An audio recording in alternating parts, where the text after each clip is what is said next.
Hello, it's Bev from Living Fabulously, and today I wanted to share my 3 tips for traveling sugar-free.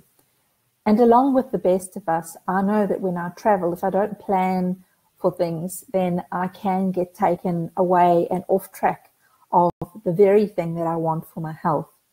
And that's not what holidays are about.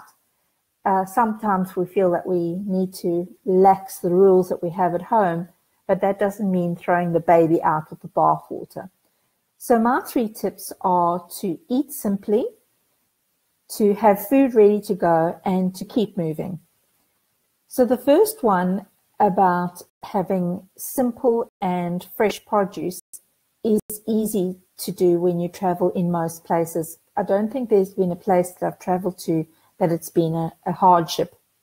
So look for food in your local market, the fresh produce market, because it's in season and it's usually better for you than anything bought in a supermarket. And the second thing is if you do eat out in a restaurant, aim to choose the dishes with the least number of ingredients. So if you only have something like fish and salad, you're more likely to know that there's not been sugar added to sauce, because sugar is found in the weirdest places. The second thing is to have food on the go, food ready to go. And the way that I travel is I often pack myself a fermented rice protein powder, or if you tolerate it, a pea protein powder is also good.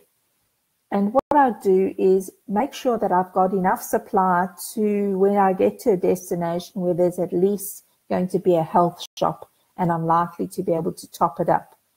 And how I use that protein powder is I'll add something like cacao to it, and at worst I use just filtered water, because that can be a breakfast on the go or a lunch on the go, or I could just find a nut milk where I am so that I can have it. If you tolerate dairy, obviously you could add it into a milk or into a yogurt. And the other food on the go that's really useful for when you're traveling is nuts and seeds and shredded coconut.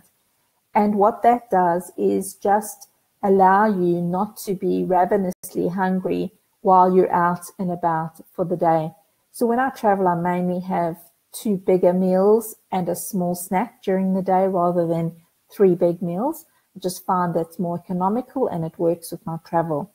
And then my third tip is to keep moving.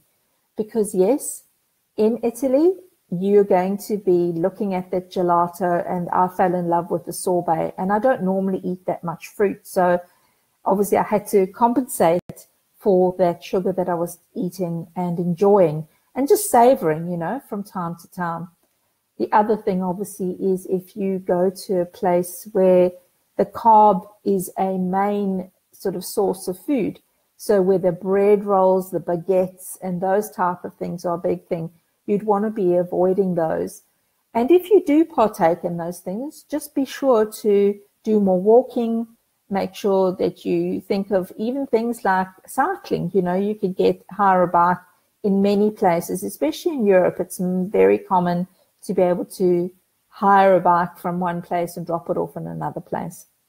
So those are my 3 tips today. Eat simply, have food on the go that's ready to go, and also keep moving.